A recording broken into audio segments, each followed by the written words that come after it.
کی حکومت اور ملکیت کے اندر نہیں ہے۔ اس کا یہ مطلب نہیں ہے کہ اس کی نیابت اور خلافت موجود ہی نہیں ہے۔ اس کا کہنے کا میرا مطلب یہ ہے کہ خلیفہ اور نائب جو دنیا کی دولت کے اندر ہوتے ہیں، یہ جو اصلی مالک ہوتا ہے اس کے مر جانے کے بعد اس کے مالک بنتے ہیں، اور اللہ کو کبھی موت نہیں آنا۔ ہوا حی لا یموت، وہ ہمیشہ زندہ رہنے والا ہے، وہ کبھی نہیں مرے گا۔ تو اس کی کسی دولت، کسی حکومت کا حقیقت میں کوئی مالک نہیں ہوتا۔ البتہ اس نے اس انسان کو جو ان انسانوں میں کامل بن کے ابھرتا ہے، اس زمانے کا اپنا نائب اور خلیفہ اللہ اسے مقرر کر دیتا ہے۔ وَإِذْ قَالَ رَبُّكَ لِلْمَلَائِكَةِ إِنِّي جَاعِلٌ فِي الْأَرْضِ خَلِيفَةً، سب سے پہلا خلیفہ اللہ تعالیٰ نے حضرت آدم علیہ السلام کو بنایا اور فرشتوں سے فرمایا کہ میں تمہارا خلیفہ، اپنا خلیفہ تمہارے درمیان مقرر کرنا چاہتا ہوں۔ تو یہ خلافت اور یہ نیابت حضرت آدم علیہ السلام سے شروع ہوئی اور قیامت تک ان انسانوں میں سے کسی نہ کسی کامل انسان کو اپنے زمانے میں ملتی رہے گی، مگر وہ ایسی نیابت و خلافت ہے کہ حکم خدا کے بغیر بھی وہ خلیفہ کچھ نہیں کر سکتا۔ جو اللہ کا حکم ہوگا وہی کرے گا۔ جب اللہ کے ان نائبین اور ان خلفاء سے اللہ کے بندے دعاؤں کے لیے کہتے ہیں، حالات کی تبدیلی کے متعلق کچھ عرض کرتے ہیں، تو یہ حضرات پہلے اللہ کی مرضی کو دیکھتے ہیں کہ اللہ کیا پسند کرتا ہے۔ جو اللہ پسند کرتا ہے اس سے بہتر پسند بندے کی نہیں ہو سکتی۔ تو یہ حضرات بھی ویسی ہی دعائیں کرتے ہیں کہ اللہ جو تجھے پسند ہو وہی ہماری پسند بنا۔ تو جب اللہ کی پسند کے مطابق بندہ پسند بنا لیتا ہے تو وہ ہر حال میں راضی اور خوش رہتا ہے۔ ایک اللہ والے سے کسی نے پوچھا، میاں کہیے کیا حال ہے؟ کہنے لگے مزے اپنی قبر انور میں سلطان الہند، اور جو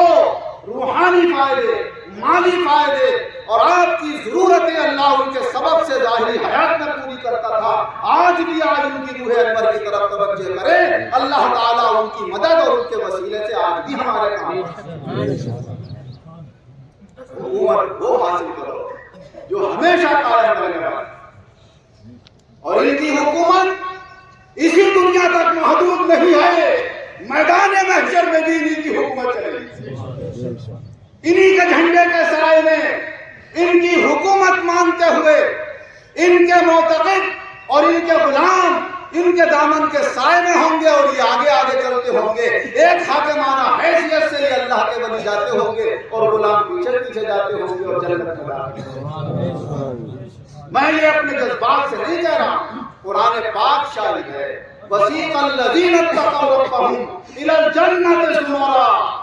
جو لوگ متقی اور پرہیزگار ہیں وہ جنت کی طرف جماعت بنا کر لے جائیں۔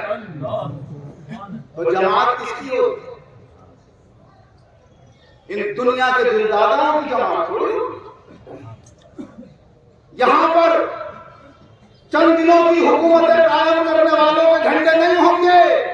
وہاں انہی اللہ والوں کے جھنڈے ہوں گے جنہوں نے ایسا کاروبار اللہ سے کیا ہے کہ جو نہ کپڑے کا کاروبار تھا نہ جوتے اور زمین کا کاروبار تھا، وہاں اللہ نے فرمایا جو مجھ سے کاروبار کرے گا اسے اپنی جان بیچنا ہوگی، اپنا بال میرے ہاتھ بیچنا ہوگا جب مجھ سے اس کا کاروبار چلے گا۔ ان اللہ کے بندوں نے اپنی جانیں اللہ کے حوالے، اپنے مال اللہ کے حوالے کر دیے۔ اے مولا اب یہ جان اور یہ زندگی اس جسم کو لے کر چلے گی تو تیرے حکم کے مطابق چلے گی، تیرا حکم جہاں نہیں ہوگا وہاں ہمارا قدم بھی نہیں ہو سکتا۔ ہمارے مال کا ایک ایک روپیہ جہاں تیری مرضی ہوگی وہاں پر خرچ ہوگا، جہاں تیری مرضی نہیں ہوگی وہاں پر خرچ نہیں ہوگا۔ تو اللہ تعالیٰ نے فرمایا اصل کاروبار کرنے والے تم ہو، جب تم نے مجھ سے یہ کاروبار کر لیا ہے تو میرا وعدہ ہے کہ میں تمہیں دنیا کا بھی حاکم بناؤں گا اور آخرت کا بھی حاکم۔ اسی حکومت کی طرف اللہ تبارک و تعالیٰ اور یہ حکومت اگر بندے حاصل کرنا چاہیں تو بڑے آسان ہے، غریب سے غریبی سے حاصل کر سکتا ہے، مالدار سے مالدار حاصل کر سکتا ہے۔ دنیا کی حکومتوں کے لیے تو آج بڑے ساتھیوں کی مدد کی ضرورت پڑتی ہے، بڑے پیسے خرچ کرنے کی ضرورت پڑتی ہے، اور اللہ کے یہاں ہمیشہ کی حکومت پانے کے لیے نہ زیادہ دولت خرچ کرنے کی ضرورت ہے، نہ وہاں پر اپنے زیادہ سے زیادہ اوقات صرف کرنے کی ضرورت ہے۔ وہاں تو بس اللہ نے یہ فرمایا، اے میرے بندے، تجھ میں سے تمام انسانوں میں سے جس کی جتنی ہمت ہے وہ اتنا کر لے، میں نے اسے کامیاب کر دیا۔ اگر تو طاقتور ہے، کھڑے ہو کر نماز پڑھ سکتا ہے تو کھڑے ہو کر پڑھ، کمزور ہے، کھڑا نہیں ہوا جاتا تو بیٹھ کر پڑھ، تو اور کمزور ہے، تجھ سے بیٹھا بھی نہیں جاتا، لیٹے لیٹے اشارے سے پڑھ لے، میں نے تیری حکومت کو کامیاب کیا۔ تو کروڑ پتی ہے، اپنی 1 کروڑ زکات میں سے تو 2.5% کے حساب سے 2.5 لاکھ نکالے گا تو کامیاب ہے۔ تو لکھ پتی ہے، 1 لاکھ کے حساب سے 2,500 نکالے گا تو کامیاب ہے۔ تیرے پاس 100 روپے ہیں اور 100 روپے میں سے 2.5 روپے کسی غریب کو دے دیے تو اپنی وسعت کے مطابق کامیاب ہے۔ نہ زیادہ یہاں دولتیں اور اماموں کی ضرورت ہے، نہ بڑے طاقتور جسموں کی ضرورت ہے، یہاں پر صرف اللہ کے یہاں دل دیکھے جائے کہ میرا بندہ کس دل سے میرے دربار میں حاضر ہو رہا ہے۔ ہر ایک کو اس کی وسعت کے مطابق اللہ نے مکلف کیا اور فرمایا لا یکلف اللہ نفسا الا وسعها، اللہ کسی جان کو مکلف نہیں کرتا مگر اتنا ہی جتنی اس کے اندر وسعت و طاقت ہو۔ اپنی اپنی تکلیف کے مطابق، اپنی اپنی وسعت اور ہمت کے مطابق اللہ کا بندہ کرتا رہے، اللہ تعالیٰ دنیا میں بھی اس کی زندگی گزروائی دے گا، اور آخرت کی زندگی جو ہوگی اصل زندگی تو وہ زندگی ہے، اس لیے کہ وہاں کی زندگی ہمیشہ باقی ہے۔ اگر خدا نہ خواستہ ایمان نہ رہا اور دوزخ میں چلا گیا تو ہمیشہ کے لیے جلنا ہے، ایمان قائم ہے اور جنت میں چلا گیا تو ہمیشہ کے لیے مزے ہی مزے ہیں۔ حضور نبی اکرم صلی اللہ علیہ وسلم ارشاد فرماتے ہیں، ارے تم جانو کیا کہ جنت ہے کیا؟ صرف نام سنا، صرف دعائیں کرتے ہو۔ وہاں تو وہ نعمتیں ہیں جو کبھی کسی آنکھ نے دیکھی نہیں ہوگی، لا عین رأت، کسی آنکھ نے نہیں دیکھی، بلا اذن سمع، کسی کان نے کبھی ان کے بارے میں سنا ہی نہیں ہے، بلا خطر علی قلب بشر، وہاں کی نعمتوں کا تو کسی کے دل پر خیال بھی نہیں گزرا ہوگا کہ وہاں کی نعمتیں ہیں کیا۔ فرمایا چھوٹی سی ایک مثال سمجھ لو، جو اللہ کا کم سے کم درجے والا جنتی ہوگا اس کو اللہ تعالی ایسا محل عطا فرمائے گا جو سب سے قیمتی موتی کو تراش کے بنایا گیا ہوگا، اور وہ اتنا بڑا موتی ہوگا کہ جس کے چاروں کونوں پر اپنے اس محل میں گھومنے کے لیے اسے 70 سال چلنے کی ضرورت پڑے کہ اے اللہ کے بندو، تم اپنا جان اپنا مال ہمیں دے دو اور ہم اس کے بدلے میں تمہیں جنت عطا کریں۔ ہم جو کلمہ پڑھتے ہیں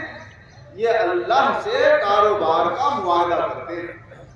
کہ اے مولا ہم نے یہ کلمہ پڑھ لیا، لا الہ الا اللہ محمد رسول اللہ، اے اللہ تیرے سوا کوئی عبادت کے لائق نہیں ہے۔ عبادت جانتے ہو کسے کہتے ہیں؟ ہم سمجھتے ہیں عبادت نام اس کا ہے کہ مسجد میں گئے، وضو کیا، امام ہے تو نماز پڑھا لی، مقتدی ہے تو نماز پڑھ لی، عبادت ہو گئی۔ یہ تو عبادت کا اظہار ہے، یہ عبادت نہیں ہے۔ عبادت کہتے ہیں کہ ہم نے اپنے دل سے اپنے آپ کو اپنے مولا کا غلام اور بندہ مان لیا ہے، اور بندے اور غلام کا کام یہ ہوتا ہے کہ اس کی اپنی مرضی سے کچھ نہیں ہوتا، جو مالک کی مرضی ہوتی ہے وہی اس کی مرضی ہوتی ہے۔ اب اللہ کی مرضی یہ ہے کہ تم 5 وقت کی نماز پابندی سے پڑھو تو سر جھکا کے اس کی اتباع کرو۔ ہاں مولا تیرا حکم اب ہے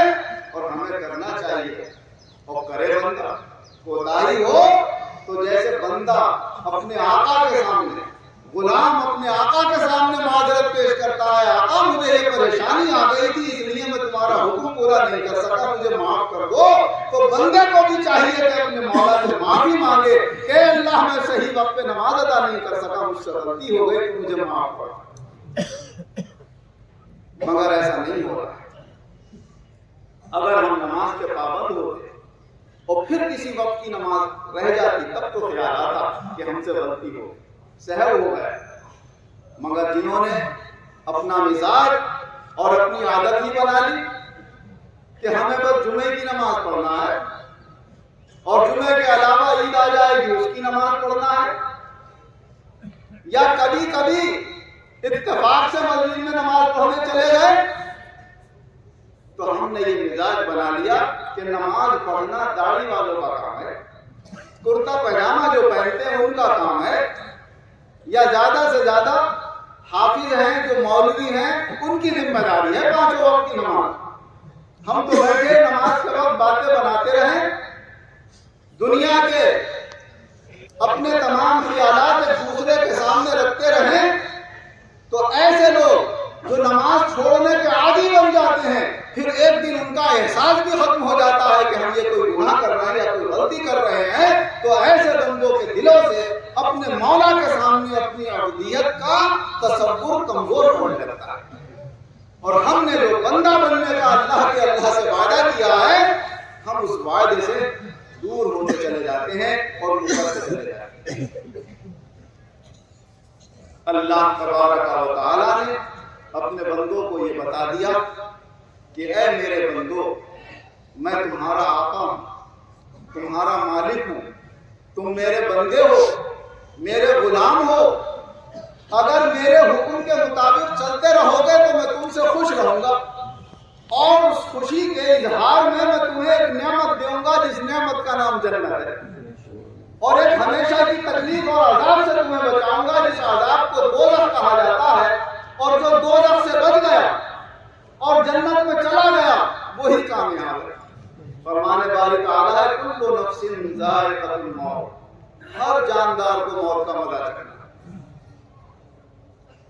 وَإِنَّمَا تُوَفَّوْنَ أُجُورَكُمْ يَوْمَ الْقِيَامَةِ، تمہارے کاموں کے اجر مزدوریاں تمہیں آخرت میں دی جائیں گی۔ فَمَنْ زُحْزِحَ عَنِ النَّارِ وَأُدْخِلَ الْجَنَّةَ فَقَدْ فَازَ وَمَا الْحَيَاةُ الدُّنْيَا إِلَّا مَتَاعُ الْغُرُورِ، لہذا جسے جنت میں داخل کر دیا گیا اور دوزخ سے بچا دیا گیا تو وہ کامیاب ہو گیا، یہ دنیا کی زندگی تو بس دھوکہ ہی دھوکہ ہے۔ دھوکہ اتنا بڑا دھوکہ کہ آدمی دنیا کی کامیابی کو ہی کامیابی سمجھنے لگا، آخرت کا تو تصور ہی چلا گیا۔ اب الیکشن آئیں گے، ووٹ ڈالے جائیں گے، ہمارے نیتا الیکشن لڑیں گے، اور جو ان میں سے کامیاب ہوں گے ان کی خوشی کا کوئی ٹھکانہ نہیں رہے۔ کیوں؟ اتنی بڑی کامیابی، اپنے ملک کی کوئی نہ کوئی چھوٹی یا بڑی کرسی مل جائے، اور ان کے جو چاہنے والے ان کے حمایتی ہوں گے ان کی بھی خوشی کا کوئی ٹھکانہ نہیں ہوگا۔ اس لیے کہ وہ جو چند سالوں کی کامیابی ہے ہمارے لیے، حکومت کی کرسی ہے، ہم نے اسے اپنے لیے بہت بڑی کامیابی اور فائدہ سمجھ لیا کہ دیکھو فائدہ ہمیں پہنچا، کامیابی ہمیں حاصل ہوئی، مگر اللہ تبارک و تعالی خبردار فرما رہا ہے اے میرے بندو کبھی تنہائی میں بیٹھ کر غور بھی تو کرو کہ یہ کامیاب ہوا ہے تو کتنے دن کے لیے، اور ہر بار بھی کامیاب ہوتا رہے تو کب تک کے لیے، جب تک زندہ رہے، اور جب اس کی زندگی ختم ہوتی چلی جائے گی تو اگر مسلمان تھا تو قبر میں جا کر دیکھ لو کہ جہاں پر اتنا بڑا منتری لیٹا ہوا ہے وہیں کوئی غریب بھی لیٹا ہوا ہے۔ چوہاں گرفتن کنت جانے پاک چبر تخت مردن چبر ہوئے خاک، جب یہ جان جسم سے نکلنے کا ارادہ کر لیتی ہے تو کیا تخت اور کرسی پہ بیٹھ کے مرنا، کیا خاک پہ لیٹ کے مرنا دونوں برابر ہے۔ اب ایسا نہیں ہوگا کہ اس کی قبر میں قیمتی کرسی رکھ کے اسے بٹھایا جائے اور اس کی قبر میں معمولی خاک پر لٹا دیا جائے۔ جس خاک پر ایک غریب کا جسم رکھا ہوا ہوگا اسی پر بڑے سے بڑے منتری کا بھی جسم رکھا ہوگا، اور اگر غیر مسلم ہے تو جس آگ میں ایک معمولی انسان کو جلایا گیا ہوگا اسی آگ میں دولت مند کو بھی جلایا گیا ہوگا، اور دونوں برابر ہو جاتے ہیں دنیا سے جانے کے بعد۔ تو یہ کامیابی